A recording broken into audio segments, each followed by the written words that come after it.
Hello ನನ್ನ ಕುಟುಂಬದವರೇ, ಹೇಗಿದ್ದೀರಾ? ನೀವೆಲ್ಲರೂ ಚೆನ್ನಾಗಿದ್ದೀರಾ ಅಂದ್ಕೊಂಡು ಇವತ್ತಿನ ಕಾರ್ಯಕ್ರಮವನ್ನು ಪ್ರಾರಂಭ ಮಾಡ್ತಾ ಇದ್ದೀನಿ. ಇವತ್ತು ನಾನು ಈ ಸುಡು ಬೇಸಿಗೆಗೆ ನಮ್ಮ ದೇಹಕ್ಕೆ ತಂಪನ್ನು ತರುವಂತಹ ಒಂದು ರೆಸಿಪಿಯೊಂದಿಗೆ ಬಂದಿದ್ದೀನಿ. ಇದನ್ನು ಈ ಬೇಸಿಗೆ ಕಾಲ ಕಳೆಯೋ ತನಕನೂ ವಾರಕ್ಕೆ ಒಂದು ಸರಿ ನೀವು ಇದನ್ನು ಮಾಡಿಕೊಂಡು ತಿನ್ನಿ, ಆರೋಗ್ಯ ನಿಮ್ಮದಾಗುತ್ತೆ. ವಿಡಿಯೋ ಮಧ್ಯದಲ್ಲಿ ಸ್ವಲ್ಪ ಡಿಸ್ಟರ್ಬ್ ಇದೆ, ಯಾಕೆಂದರೆ ಪಕ್ಕದಲ್ಲಿ ಮನೆ ಕೆಲಸ ನಡೀತಾ ಇದೆ. ಮನೆ ಕನ್ಸ್ಟ್ರಕ್ಷನ್ ಕೆಲಸ ನಡೀತಾ ಇದೆ. ಅದರ ಶಬ್ದ ಏನಾದರೂ ಕೇಳಿದ್ರೆ ದಯಮಾಡಿ ಕ್ಷಮಿಸಿ. ಹಾಗೆ ವಿಡಿಯೋನ ಸಂಪೂರ್ಣವಾಗಿ ನೋಡಿ, ಲೈಕ್ ಮಾಡಿ, ಶೇರ್ ಮಾಡಿ, ನನ್ನ ಚಾನಲ್ ಸಬ್ಸ್ಕ್ರೈಬ್ ಮಾಡಿಕೊಂಡು ಮುಂದೆ ಇರ್ತಕ್ಕಂಥ ಬೆಲ್ ಬಟನ್ನ ಪ್ರೆಸ್ ಮಾಡಿ.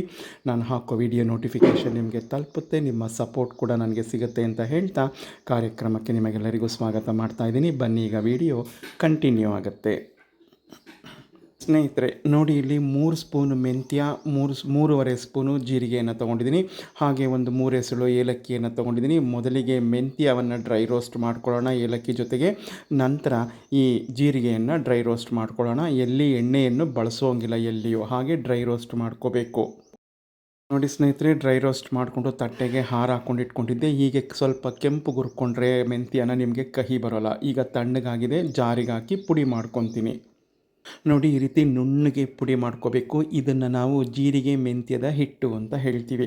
ಈ ಜೀರಿಗೆ ಮೆಂತ್ಯದ ಹಿಟ್ಟಿನ ಅನ್ನ ಅಂದರೆ ಚಿತ್ರಾನ್ನ ಈ ಬೇಸಿಗೆ ಕಾಲಕ್ಕೆ ದೇಹಕ್ಕೆ ಬಹಳ ತಂಪನ್ನು ಕೊಡುತ್ತೆ, ಆರೋಗ್ಯ ವೃದ್ಧಿ ಮಾಡುತ್ತೆ. ಆದ್ದರಿಂದ ನಾವಿದನ್ನು ಮಾಡಿಕೊಂಡು ಆವಾಗವಾಗ ತಿನ್ನಬೇಕು.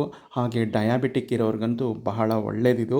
ನೀವು ಒಮ್ಮೆ ಮಾಡಿಕೊಂಡು ತಿಂದು ಹೇಗಿತ್ತು ಅಂತ ನನಗೆ ಕಮೆಂಟ್ನಲ್ಲಿ ತಿಳಿಸಿ. ಹಿಂದೆ ಈ ಪುಡಿ ಮಾಡೋ ವಿಧಾನವನ್ನು ಸಹ ಅಪ್ಲೋಡ್ ಮಾಡಿದ್ದೀನಿ. ನೋಡಿ ಸ್ನೇಹಿತರೆ, ಇದಕ್ಕೆ ಬೇಕಾಗಿರ್ತಕ್ಕಂಥ ಪದಾರ್ಥಗಳನ್ನ ತೊಗೊಂಡಿದ್ದೀನಿ. ಈಗಾಗಲೇ 2 ಪಾವು ಅಕ್ಕಿ ಅನ್ನವನ್ನು ಮಾಡಿಕೊಂಡು ನಾನು ತಣ್ಣಗಾಗೋಕ್ಕೆ ಫ್ಯಾನ್ ಕೆಳಗಡೆ ಇಟ್ಕೊಂಡಿದ್ದೀನಿ. ಇಲ್ಲಿ ಒಂದು ದಪ್ಪ ಮೆಣಸಿನ್ಕಾಯಿ ಹೆಚ್ಕೊಂಡಿದ್ದೀನಿ, ಕರಿಬೇವಿನ ಸೊಪ್ಪು, ಒಣಮೆಣಸಿನ್ಕಾಯಿ, ಹಸಿಮೆಣಸಿನ್ಕಾಯಿ ಖಾರಕ್ಕೆ ತಕ್ಕಂಗೆ ನಾನು ಉದ್ದುದ್ದವಾಗಿ ಸೀಳು ಹಾಕ್ಕೊಂಡಿದ್ದೀನಿ. ಇದೆಲ್ಲ ಒಗ್ಗರಣೆಗೆ ತೊಗೊಂಡಿರೋದು. ಕೊನೆಯಲ್ಲಿ ಕೊತ್ತಂಬರಿ ಸೊಪ್ಪು ಹಾಕ್ಕೊಳ್ಳೋದು. ನಿಮ್ಮ ಖಾರಕ್ಕೆ ಅನುಗುಣವಾಗಿ ನೀವು ಹಸಿಮೆಣಸಿನ್ಕಾಯನ್ನು ತೊಗೊಳ್ಳಿ. ಹಾಗೆ ಪುಡಿ ಉಪ್ಪು, ಇಲ್ಲಿ ಕಲ್ಲುಪ್ಪು ಬಳಸೋ ಹಾಗಿಲ್ಲ. ಇಲ್ಲಿ ನಾನೇನು ಮಾಡಿದ್ದೀನಿ, ಕೊಬ್ಬರಿಯನ್ನು ತುರಿದಿಟ್ಕೊಂಡಿದ್ದೀನಿ, ಕಡಲೆಬೇಳೆ, ಉದ್ದಿನಬೇಳೆ, ಮತ್ತು ಇಲ್ಲಿ ಉದ್ದಿನಬೇಳೆನ ಸಾಸಿವೆ ಇದಕ್ಕೆ ಹಾಕ್ಕೊಂಬಿಟ್ಟೆ, ದಯಮಾಡಿ ಕ್ಷಮಿಸಿ. ನೀವು ಉದ್ದಿನಬೇಳೆ ಕಡಲೆಬೇಳೆ ಸಪ್ರೇಟಾಗಿ ಹಾಕ್ಕೊಳ್ಳಿ.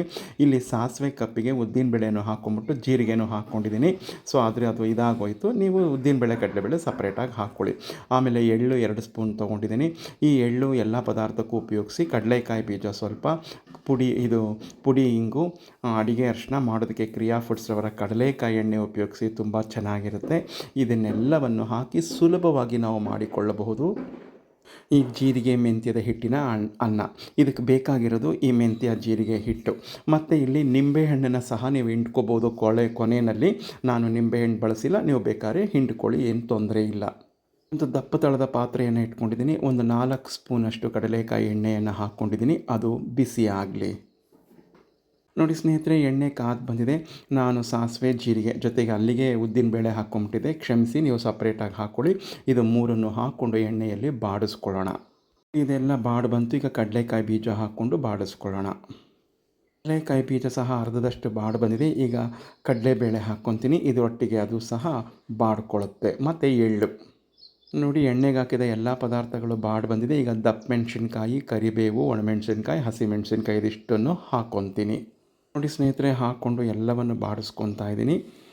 ಲೋ ಫ್ಲೇಮಿಂದ ಮೀಡಿಯಮ್ ಫ್ಲೇಮಲ್ಲಿ ಇಟ್ಕೊಂಡು ಬಾಡಿಸ್ಕೊಳ್ಳಿ, ಅಡಿ ಹತ್ತಿಸ್ಬೇಡಿ. ಈಗ ನೋಡಿ ಸ್ನೇಹಿತರೆ, ಎಲ್ಲ ಬಾಡ್ತಾ ಬರ್ತಿದೆ. ಈಗ ರುಚಿಗೆ ತಕ್ಕಷ್ಟು ಪುಡಿ ಉಪ್ಪನ್ನು ಉದುರಿಸ್ಕೊತೀನಿ. ಪುಡಿ ಉಪ್ಪು ಉದುರಿಸ್ಕೊಂಡ್ರೆ ಬೇಗ ಬಾಡೋಗುತ್ತೆ. ಆದ್ದರಿಂದ ಪುಡಿ ಉಪ್ಪನ್ನು ಉದುರಿಸ್ಕೊಂಡು ಮಿಕ್ಸ್ ಮಾಡಿಕೊಂಡು ತಟ್ಟೆಯನ್ನು ಮುಚ್ಚಿ 1-2 ನಿಮಿಷ ಬಾಡಿಸ್ಕೊತೀನಿ. ನೋಡಿ ಸ್ನೇಹಿತರೆ, ತಟ್ಟೆಯನ್ನು ಮುಚ್ಚಿ ಬಾಡಿಸ್ಕೊಂಡಿದ್ದೀನಿ. ಎಲ್ಲ ಬಂದಿದೆ. ನೋಡಿ, ಈಗ ಎಲ್ಲ ಎಣ್ಣೆ ಬಿಟ್ಟಿದೆ ನೋಡಿ ಬಾಡಿಕೊಂಡು. ಈಗ ಇದನ್ನು ಸ್ಟವ್ನ ಆಫ್ ಮಾಡಿ ಪಾತ್ರೆಯನ್ನು ಕೆಳಗಡೆ ಇಳಿಸ್ಕೊತೀನಿ. ಸ್ನೇಹಿತರೆ ನೋಡಿ, 2 ಪಾವು ಅಕ್ಕಿ ಅನ್ನವನ್ನು ನಾನು ಹಾಕ್ಕೊಂಡಿದ್ದೆ. ಇದಕ್ಕೆ ಅದನ್ನು ಹಾಕ್ಕೊತೀನಿ. ನೋಡಿ, ಕೊಬ್ಬರಿ ಹಾಕ್ಕೊಂಡಿದ್ದೀನಿ. ಅನ್ನ ಸಹ ತಣ್ಣಗಾಗಿದೆ. ಸ್ನೇಹಿತರೆ, ಅನ್ನನೆಲ್ಲ ತೆಗೆದು ಒಗ್ಗರಣೆ ಪಾತ್ರೆಗೆ ಹಾಕ್ಕೊಂಡು 4 ಸ್ಪೂನ್ ತುಪ್ಪ ಹಾಕ್ಕೊಂಡು 1 ಸ್ಪೂನ್ ಸಕ್ಕರೆ ಹಾಕ್ಕೊಂಡಿದ್ದೀನಿ. ಇಲ್ಲಿಗೆ ಅಡಿಗೆ ಅರಿಶಿನ ಸ್ಕಿಪ್ ಆಗಿದೆ, ಅದನ್ನು ಒಗ್ಗರಣೆಯಲ್ಲೇ ಹಾಕ್ಕೋಬೇಕು.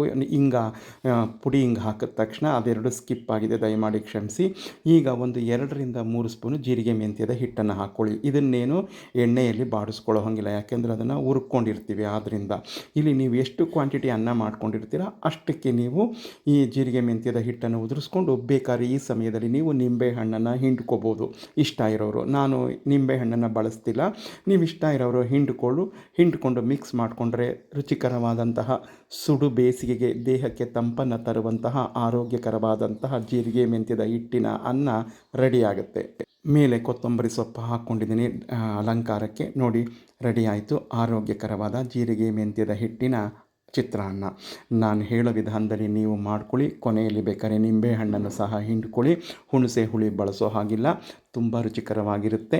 ಮಾಡಿಕೊಂಡು ತಿಂದು ಹೇಗಿತ್ತು ಅಂತ ನಿಮ್ಮ ಅಭಿಪ್ರಾಯ ಅನಿಸಿಕೆಗಳನ್ನ ತಿಳಿಸಿ. ಬೇಸಿಗೆ ಕಾಲಕ್ಕಂತೂ ಹೇಳಿ ಮಾಡಿಸಿದ ಉಪಹಾರ.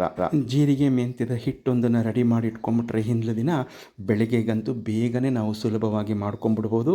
ಮಾಡಿ ತಿಂದು ಹೇಗಿತ್ತು ಅಂತ ನನಗೆ ತಿಳಿಸ್ತೀರಾ ಅಲ್ವಾ? ನಿಮ್ಮ ಅಭಿಪ್ರಾಯ ಅನಿಸಿಕೆಗಳನ್ನ. ನಾಳೆ ಮತ್ತೊಂದು ಇಂಟರೆಸ್ಟಿಂಗ್ ವಿಡಿಯೋ ಒಂದಿಗೆ ಬರ್ತೀನಿ. ಎಲ್ಲರಿಗೂ ನಮಸ್ಕಾರಗಳು. ಜೈ ಗಣೇಶ.